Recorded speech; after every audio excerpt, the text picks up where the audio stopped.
Monitoring it's critical. It's all the words that are the synonyms for critical.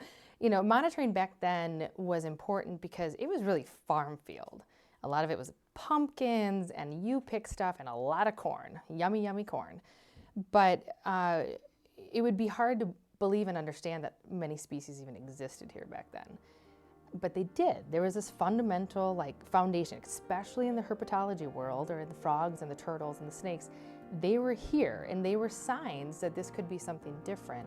And truthfully, they were signs that this was going to be a much bigger wetland system than anyone really comprehended, especially when we started finding crayfish. That was only a few years into restoration, and we were mind blown. I mean, they shouldn't be in farm fields. So we knew that this was going to be one big sponge. So then fast forward now, we've gone through, over a decade, actually almost 15 years of data collection on species, and we're seeing a huge new array of biodiverse populations of insects and frogs and turtles and fish. I mean, fish was huge. When fish started coming up from the Milwaukee River, we couldn't believe it. They were spawning here, really? Going through the ditches? That's impressive. So monitoring, if we didn't monitor for what we had, we would literally never know our successes, and we would never know where we're gonna go. Because monitoring is how we figure out if we're doing our jobs right, if we're really restoring the land.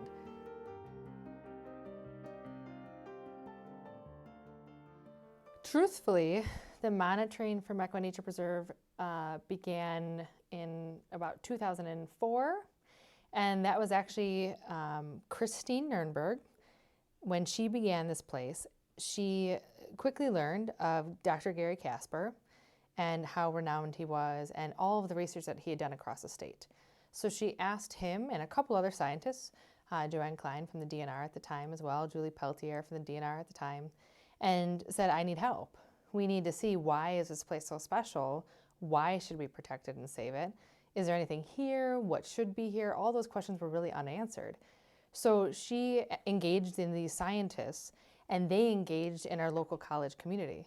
So at the time, I was in college at Concordia, and they had engaged my professor, Dr. Arnholt, and there began the beginning of the frog monitoring data, the pond monitoring data, the vegetation monitoring data.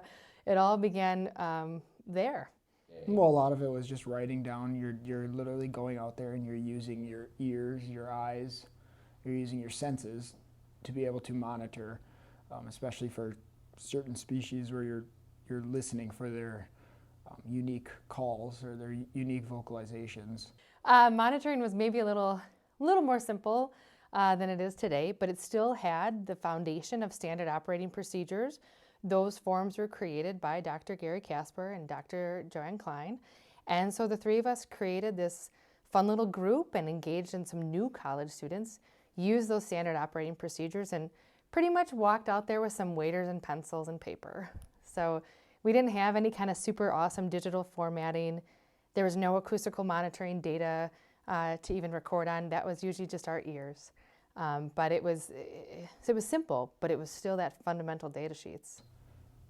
Nowadays we use acoustical monitors that record that for us, and then we use technology, computer software, to be able to determine what species were out there and when. Usually what we would like to do before going into a restoration project is be able to monitor before and after that restoration project, to be able to determine whether our restoration efforts are working. We also need to monitor whether we're doing some habitat restoration or some other any type of really habitat work on the land. We need to make sure what species are there, whether that's insects, invertebrates, amphibians, if we're working in a wetland type setting, and how our work, whatever that work is that we plan on doing, whether it's invasive species removal, and the technique that we're going to be using, whether that's certain herbicides, and how that would affect those species after our work is done. A lot of our monitoring, especially our water quality monitoring that we are going to be increasing with some purchasing of some new equipment here this spring. Water does not stay in one place, and since we are only 510 acres, our water leaves the preserve, and it affects a lot more land than just those 510 acres. So being able to monitor that water before it leaves our property allows us to be able to show how we are going to affect our downstream neighbors that are really what's important for our monitoring efforts.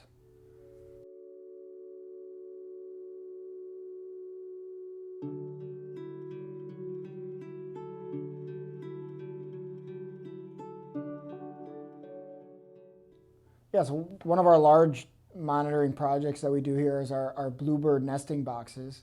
We have about 56 on the property, nesting boxes spread out in our prairies. And we monitor those boxes for bluebird success, as well as some other species that might use those boxes, like tree swallows and house wrens.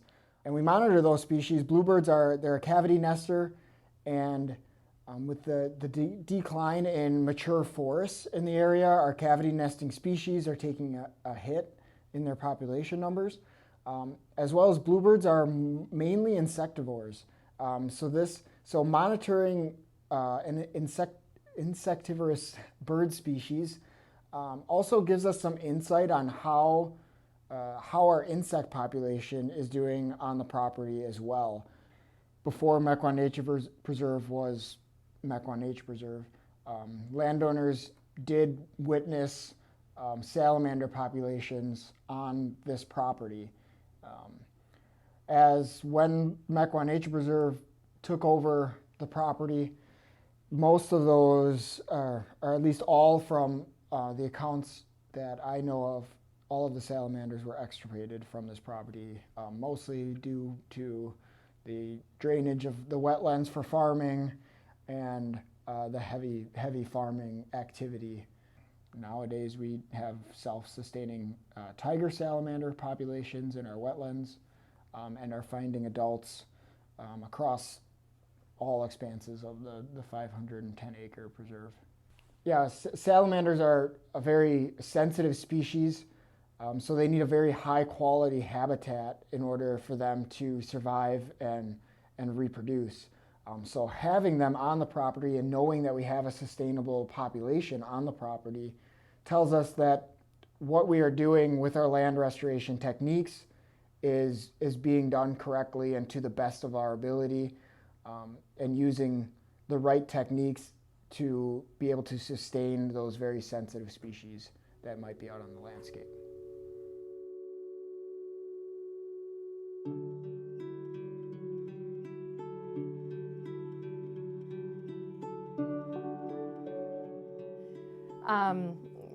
So I would also say that I have, in just 13 years, or I guess I'm pushing 14 now years here, I've already experienced extreme loss in the scientific world, which I didn't anticipate.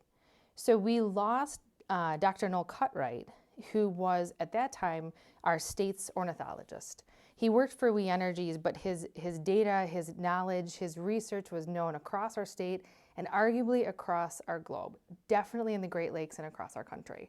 So, but when he suddenly lost his life to cancer, we lost the majority of his data and his research, which was fundamentally a problem. I mean, he helped design how Mequon Nature Preserve should be laid out as it relates to birds. So my problem is, thank God some of his data was put into a database called eBird, because if it wasn't, I'd have nothing to base Mequon Nature Preserve success when it comes to birds. But most of his data was unfortunately not in that, so we lost a lot. We lost a whole, and this was a gentleman who was on our ecological committee way back in the beginning. He was a man that Kristin went to right from the get-go. So having lost him already this is big. So if we lose another scientist, what other hole are we going to have as we continue to try to develop a plan to restore the land around here and in the Great Lakes and beyond? So we really need to create a place in which this data can be compiled and saved and used for hundreds of years to come. Nobody's talking about insects. Nobody's talking about snakes or turtles. No one's got that data, but these local state gurus, these scientists like the Dr. Gary Kaspers, like the Dr. Joanne Kleins. Those are the ones who have that data. So working with them will allow us to put voices to all those species who can't say, hey, we've got an issue here. Imagine if no one was doing any research on something like emerald ash borer. How much more detriment would it have done in the country? So, and what else could we prevent? So being a part of the bigger issues out there will help us really, I think, impact on a very big scale, not just MNP land. We're talking regional, we're talking national, and perhaps beyond.